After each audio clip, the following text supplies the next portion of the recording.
Aquela série como que é? Alienígenas do passado, né? Sim. Que o cara pegava tudo que foi tudo do passado, dos nossos antepassados, que poderiam ser visitações alienígenas. Então vamos lembrar algumas aí, tá? Por exemplo, as pirâmides do Egito. Já meio que descobriram como foram feitas. Sim, eu tive no Egito, inclusive tem papiros, né? Tem escritos hieroglíficos Sei. que mostram como os engenheiros faziam aquelas estruturas. Não tem nada de Não tem alienígena nada de ali, alienígena. nada. Agora, independente daquelas construções colossais, o Egito, vez ou outra, tem também avistamentos de OVNIs. E não só recentes, mas antigos também, registrados inclusive por egiptólogos. Tá? Em 1883, se não me falha a memória, houve uns egiptólogos que estavam lá na pirâmide e chegaram a ver um fenômeno ufológico e deixaram isso registrado na sua documentação ali. E uma região que tem bastante incidência no Egito é o Monte Sinai, ou seja, a península ali de Santa Catalina. E no Monte Sinai eu tive uma oportunidade de ver um desses fenômenos. Eu fui numa caravana de igreja, né? Visitando o Egito e Israel. E quando a gente foi subir o Monte Sinai, no terceiro estágio, a gente viu uma bola de fogo, né? Amarelada. Sim. Um fenômeno que, assim, hoje eu sei que era um OVNI. Né? Porque, inclusive, o beduíno que fazia o guia, né, do grupo, ele chegou a comentar que aquilo era um UFO, né? Mas ele falou lá o nome egípcio, eu não lembro. Tenho gravado até isso. E ele falou que aquela região, nas noites escuras, né, de lua minguante e às vezes de lua cheia, lua nova, acontece de aparecer esses fenômenos luminosos que ninguém consegue explicar. E vez ou outra, algum periódico, algum jornal lá da região, ele publica isso. Então, assim, várias partes do mundo em que tem algum tipo de ruína arqueológica, seja pirâmide, parece que atrai, de alguma forma, essas civilizações. E eu não descarto a possibilidade desses povos primitivos, por exemplo, aqui na América pré-incaica, por exemplo, Maia, Inca, Azteca. Você vê muito desenho de formas que parecem naves ou astronautas, né? Sim, então, eu não descarto desses ameríndios aí, os próprios povos pré-colombianos, terem visto tripulantes de OVNIs e até OVNIs, ou contato até, denominar isso daí de deuses. Então você tem o deus Quetzalcoatl, o Kukulkan, que é o deus serpente emplumada, né?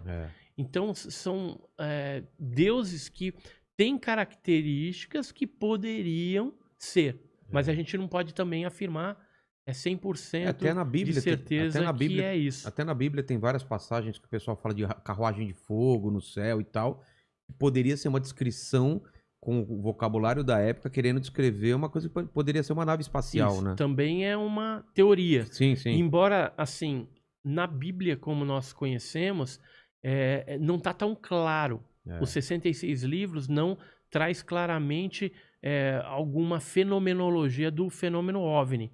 Mas tem algumas coisas ali da criação, né, fala de mundos, em Gênesis, que é bem interessante. Agora, se a gente for para os livros apócrifos da Bíblia, por exemplo, o livro de Enoque, aí a gente já vai ter uma certa clareza que poderia indicar, sim, aqueles anjos, aqueles seres e tal, como sendo. Mas o livro de Enoque fala alguma coisa um pouco mais detalhada sobre isso?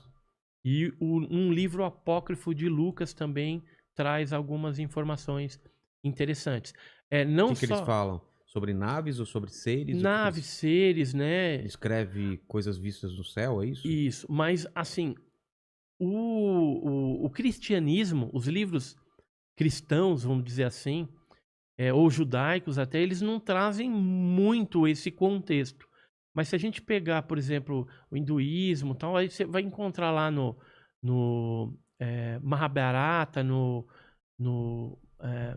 esses livros, mais antigos hindus, Sei. né, e indianos, algumas coisas lá que eles falam Vimana, né, que seriam uma espécie de nave que transportava os deuses. Então tem alguns escritos antigos, do Kandisur tibetano também, que dão a entender que seriam essas naves e os deuses.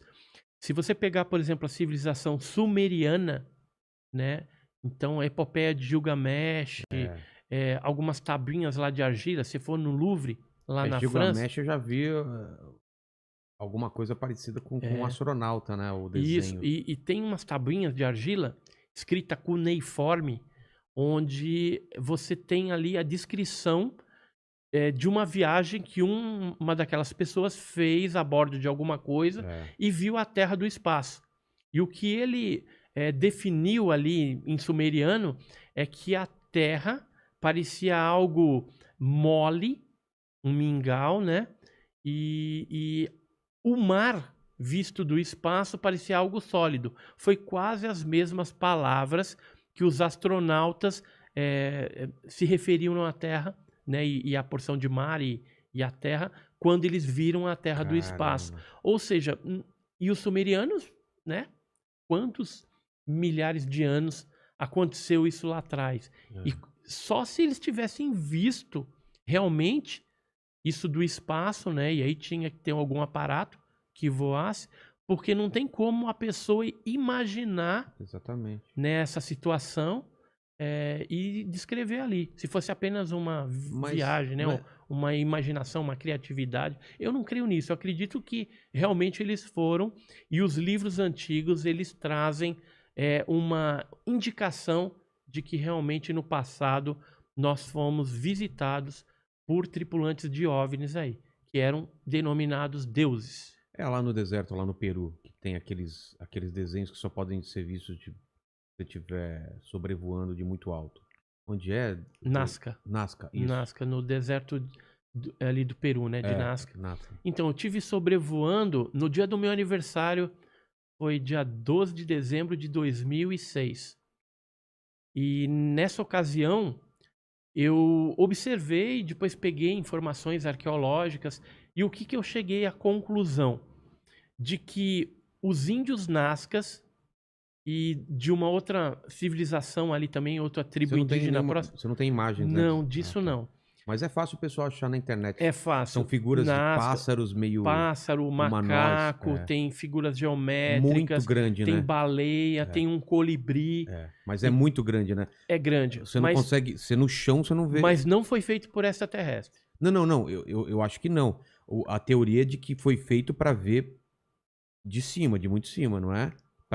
Na verdade, a questão ali, depois que eu aprofundei, eu até imaginava, porque o Eric von Däniken, que escreveu Era os Deuses Astronautas, ele falava que aquilo ali foi feito por extraterrestre. Ah, ele falava isso? Falava. Com o passar dos anos, ele se reposicionou e falou que não. Que aquilo era para chamar a atenção dos extraterrestres, dos deuses, né? Dos deuses.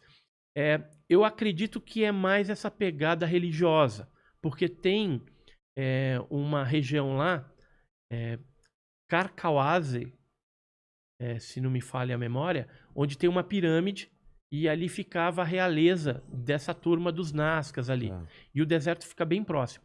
E dentro dessa pirâmide, tudo eles acharam múmias de colibri, de macaco, tudo que tem ao ar livre desenhado tinha dentro do palácio que era para a soberania ali da região, dos Nazcas.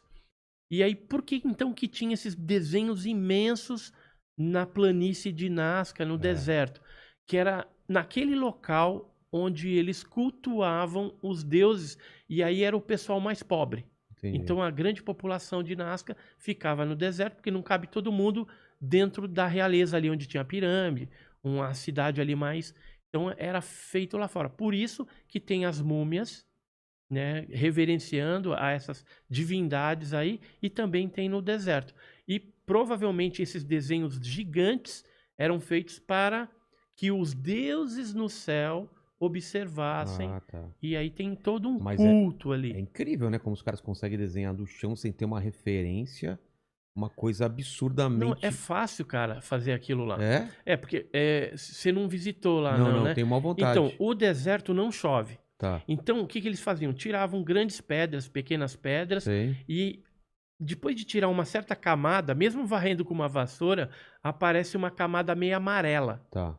Então, os sulcos que eles faziam tirando essas pedras, Não, não tô falando a dificuldade de desenhar, a dificuldade de proporcionalmente desenhar uma coisa que você não tá vendo a forma e você tá só naquela parte e ela forma uma figura muito grande que é, você entendeu? É a dificuldade de fazer. entendi. Mas hoje você pega, por exemplo, um desenho É, pequeno né? e você faz a projeção. Ele pegava, acho que quadriculava, né? Aquele Isso. processo que o pessoal faz pra desenhar em prédio muito grande, Isso. né? Tem a Maria Reich, que era uma alemã que estudou bastante Nazca durante muitos anos lá, mais de 30 anos. Depois ela acabou falecendo. Tem museu hoje em nome dela lá. Ah, mas você E tava... ela achava que aquilo lá era um grande calendário astronômico. Ah, e Mas não era, não era? não, nada a ver. Mas você tava Perdeu falando... o tempo, perdeu Mas o tempo. eu te interrompi, você tava contando como que é feito. Então, aí É vai. amarelo, Então, quando você cava e tira as pedrinhas, sei. vem uma camada que é mais amarela. Então, Tá. do espaço, inclusive aquilo fica até mais chamativo. Como não chove, aquilo está preservado. Por exemplo, se você for para a região de Paracas, no Peru ali, tem o candelabro de Paracas, ou tridente também. Esse tridente ele foi feito não em rocha, ali, em solo mais sólido, como foi Nazca, mas é areia. Porque como não chove, eles escavaram na areia. Tanto é que você não pode ir lá, senão vai acabar destruindo aquele monumento. E aquele tridente, ele aponta para o interior. Quem vinha de barco pela costa, enxergava aquilo e sabia que, seguindo naquela direção, ele estaria entrando para o interior, onde tinha todas as civilizações pré-incaicas ali. Entendi.